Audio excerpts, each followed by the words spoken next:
এসছে। তো তুমি দুপুরে এসছো আমার তো তখন ও জানে না, আমি ওকে বললাম তোমার জানি না। হ্যাঁ খুব সুন্দর সুন্দর কুর্তিগুলো এসছে। থ্রি পিসগুলো নিলে তো বানা চুড়িদারের মধ্যে দেখে মনে হয় খুবই সুন্দর দেখে সুন্দর কুর্তিগুলো।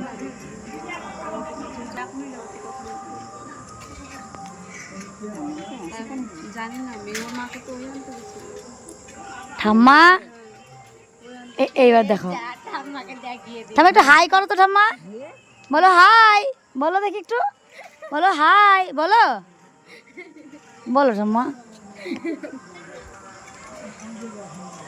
ঠাম্মাকে আমার বিয়ের সবাই চেনে, ঠাম্মাকে সবাই অনেক মানে অনেকবারই দেখেছে।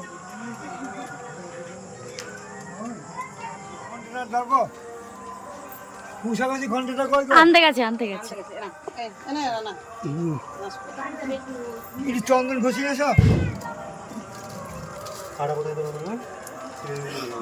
পুজোর জোগাড়যন্ত্রী চলছে এখন।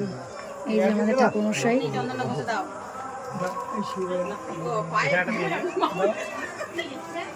গতকাল রাতে মায়ের পুজোর সময় একটুখানি ভিডিও করে আপনাদের সাথে শেয়ার করলাম। আমাদের বাড়ির সামনে যে পুজোটা হয় সেটাই হচ্ছে এটা। খুব মজা, খুব আনন্দ করি। তো তখন পুজোই চলছিল, দেখতেই পাচ্ছেন, দেখে বোঝা যাচ্ছে যে এখন পুজো চলছে এখন। তা আপনাদের সবার কীরকম কী পুজো কাটলো? আমাদের তো বেশ আনন্দ হয়েছে, খুব মজা করি। আমাদের লালগোলাই কালী পুজো সত্যি খুব ভালো হয়। তা দেখতে পাচ্ছেন এবার আমি পুজো করি, আমি অঞ্জলি দিই। তবে কয়েক বছর থেকে আমাদের এই কালো সোজ করে করে হ্যাঁ পুজো হয় না, তাই ছেড়ে দিয়েছি যে পুজো আমি ছেড়ে দিয়েছি, এখন আর করি।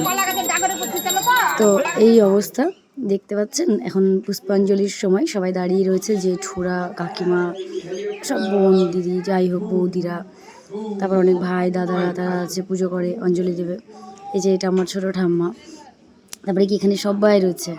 দাঁড়ান একটুখানি নিজেকেও দেখাই, চলুন এবার আমি একটু দেখাই। এই যেটা আমি। তারপরে ভিডিও কেমন লাগলো কমেন্টে জানাবেন। সবাইকে শুভ দীপাবলি।